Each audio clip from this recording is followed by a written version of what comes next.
ತೀವ್ರತೆಯನ್ನು ಜಾಸ್ತಿ ಮಾಡೋದು ಅವ್ರ ಪ್ಲಾನ್. ನಾರ್ತ್ ಇಸ್ರೇಲ್ ಮೇಲೆ ಹೆಜ್ಬುಲ್ಲಾ ದಾಳಿ ಮಾಡ್ತಾ ಇದೆ.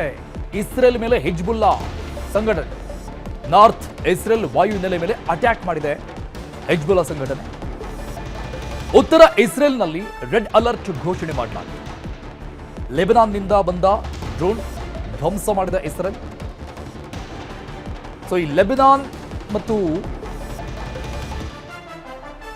ಹೆಜ್ಬುಲ್ಲಾ ಸಂಘಟನೆ ಯಾವಾಗಿದ್ರೂ ಕೂಡ ಈ ಇಸ್ರೇಲ್ಗೆ ಮಾರಕ ವೈರಿ ಪಡೆಗಳು. ಸೊ ಅವುಗಳು ಕೂಡ ಇರಾನ್ಗೆ ಸಪೋರ್ಟ್ ಅನ್ನು ಮಾಡ್ತಾ ಇರುವಂಥದ್ದು. ಸೊ ಇಸ್ರೇಲ್ ಮೇಲೆ ಮುಗಿಬಿದ್ದಿದ್ದು. ಸೊ ಇಸ್ರೇಲ್ ಸಮರ್ಥವಾಗಿ ಕೂಡ ಅದನ್ನು ನಿಭಾಯಿಸ್ತಾ ಇದೆ ಅನ್ನೋ ಮಾಹಿತಿ ಇದೆ. ಉತ್ತರ ಇಸ್ರೇಲ್ನಲ್ಲಿ ರೆಡ್ ಅಲರ್ಟ್ ಘೋಷಣೆ ಮಾಡಲಾಗಿದೆ. ಲೆಬನಾನ್ನಿಂದ ಬರ್ತಾ ಇರುವಂತಹ ಡ್ರೋನ್ಗಳನ್ನು ಇಸ್ರೇಲ್ ಸೇನೆ ಧ್ವಂಸ ಮಾಡಿದೆ. 2 ಡ್ರೋನ್ಗಳನ್ನು ಹೊಡೆದು ಉರುಳಿಸಿದ ಇಸ್ರೇಲ್. ಲೆಬನಾನ್ನ ಬಾಬ್ಡಾದಲ್ಲಿ ದೊಡ್ಡ ಸ್ಫೋಟ ಸಂಭವಿಸಿದೆ ಆ ಡ್ರೋನ್ ಬ್ಲಾಸ್ಟ್ ಆದ್ಮೇಲೆ.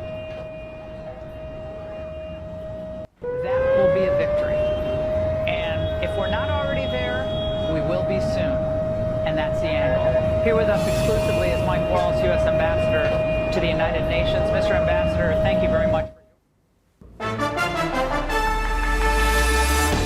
ಬೈರುತ್ ದಾಳಿಗೆ ಇಸ್ರೇಲ್ ಸಿಡಿದೆದ್ದಿದೆ. ಲೆಬನಾನ್ ಮೇಲೆ ಇಸ್ರೇಲ್ ಏರ್ ಸ್ಟ್ರೈಕ್ ಮಾಡಿದೆ. ಲೆಬನಾನ್ನ 3 ಸ್ಥಳಗಳನ್ನು ಗುರಿಯಾಗಿಸಿಕೊಂಡು ದಾಳಿ ನಡೆಸಿದೆ ಇಸ್ರೇಲ್. ಹರೆತ್ ಹೈಕ್ ನಗರದ ಮೇಲೆ ಇಸ್ರೇಲ್ ದಾಳಿನ ನಡೆಸಿದೆ. ಹೆಜ್ಬುಲ್ಲಾ ರೇಡಿಯೋ ಕಚೇರಿಯನ್ನು ಧ್ವಂಸಗೊಳಿಸಿದ ಈ ದಾಳಿಯಲ್ಲಿ ಏರ್ ಸ್ಟ್ರೈಕ್ನಲ್ಲಿ ಲೆಬನಾನ್ನ ಬಾಬ್ಡಾದಲ್ಲಿ ದೊಡ್ಡ ಸ್ಫೋಟ ಸಂಭವಿಸಿದೆ. ಹೆಜ್ಬುಲ್ಲಾದ ಅಲ್ ನೂರ್ ರೇಡಿಯೋ ಕೇಂದ್ರ, ಅಲ್ ಮನಾರ್ ಟಿವಿಯ ಪ್ರಧಾನ ಕಚೇರಿ, ಸೊ ಅದರ ಮೇಲೆ ದಾಳಿ ನಡೆಸಿ ಧ್ವಂಸಗೊಳಿಸಿದೆ ಕಟ್ಟಡಗಳು.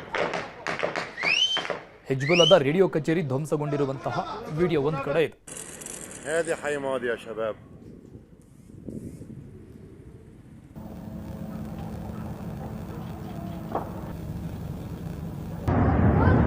الله أكبر الله أكبر الله أكبر الله أكبر.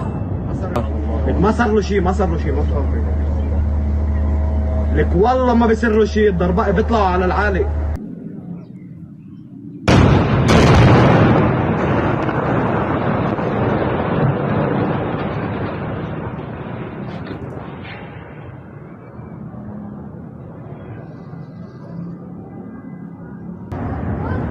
الله أكبر الله أكبر الله أكبر الله أكبر. ما صار له شيء ما تخافي لك والله ما بيصير له شيء. الضرباء بيطلعوا على العالي.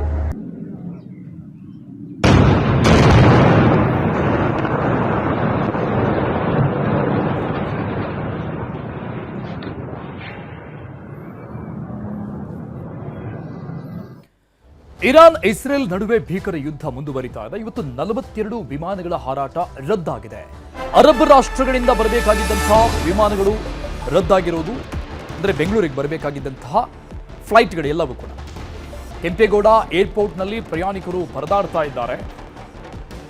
ಇಲ್ಲಿಂದ ಟೇಕ್ ಆಫ್ ಆಗಬೇಕಾಗಿರುವಂತಹ ಬಹುತೇಕ ವಿಮಾನಗಳು ಕೂಡ ರದ್ದಾಗಿದೆ. ಆ ಕಡೆಯಿಂದ ಬರಬೇಕಾಗಿದ್ದಂತಹ 42 ವಿಮಾನಗಳು ಗಲ್ಫ್ ಕಂಟ್ರಿಗಳಿಂದ ಬರಬೇಕಾಗಿದ್ದಂತಹ 42 ವಿಮಾನಗಳ ಹಾರಾಟ ರದ್ದಾಗಿದೆ.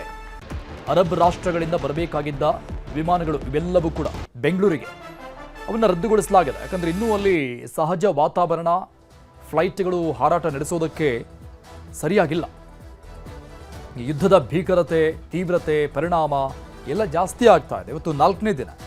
ಡೇ 1 ಇದ್ದಕ್ಕಿಂತ 2ನೇ ದಿನಕ್ಕೆ ಜಾಸ್ತಿ ಆಯಿತು, ನಿನ್ನೆ 3ನೇ ದಿನ ಜಾಸ್ತಿ ಆಯಿತು, ಇವತ್ತು ಇನ್ನೂ ಜಾಸ್ತಿ ಆಗ್ತಾ ಇದೆ. ಸೊ ಹೀಗಾಗಿ ಫ್ಲೈಟ್ಗಳ ಸಂಚಾರಕ್ಕೆ, ಫ್ಲೈಟ್ಗಳ ಹಾರಾಟಕ್ಕೆ ಅನುವಿಲ್ಲ. ಹಾಗಾಗಿ ಎಲ್ಲವನ್ನ ರದ್ದುಗೊಳಿಸಲಾಗಿದೆ. 42 ಫ್ಲೈಟ್ಗಳನ್ನು ರದ್ದುಗೊಳಿಸಲಾಗಿದೆ.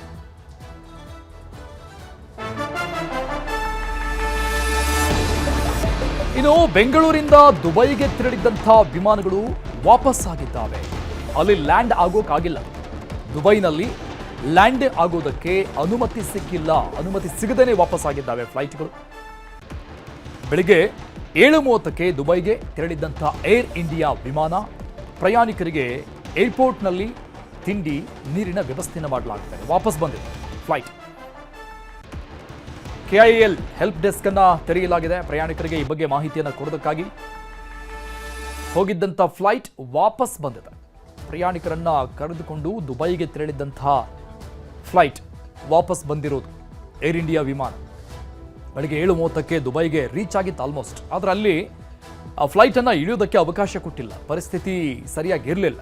ಸೊ ಅಲ್ಲಿ ಸೂಚನೆ ಸಿಗ್ತಾ ಇದ್ದಂಗೆ ರಿಟರ್ನ್ ಫ್ಲೈಟನ್ನು ತಿರುಗಿಸ್ಕೊಂಡು ವಾಪಸ್ ಬರಲಾಗಿದೆ ಬೆಂಗಳೂರಿಗೆ. ಸೊ ಇಲ್ಲಿ ಬಂದಂಥ ಪ್ರಯಾಣಿಕರು ಒದ್ದಾಡ್ತಾ ಇದ್ದಾರೆ. ಸೊ ಅವರಿಗೆ ಊಟ ತಿಂಡಿ ವ್ಯವಸ್ಥೆಯನ್ನು ಮಾಡಲಾಗಿದೆ. ದುಬೈನಲ್ಲಿ ಅಲ್ಲಿವರೆಗೂ ಹೋಗಿ ವಾಪಸ್ ಬಂದಿರೋದು.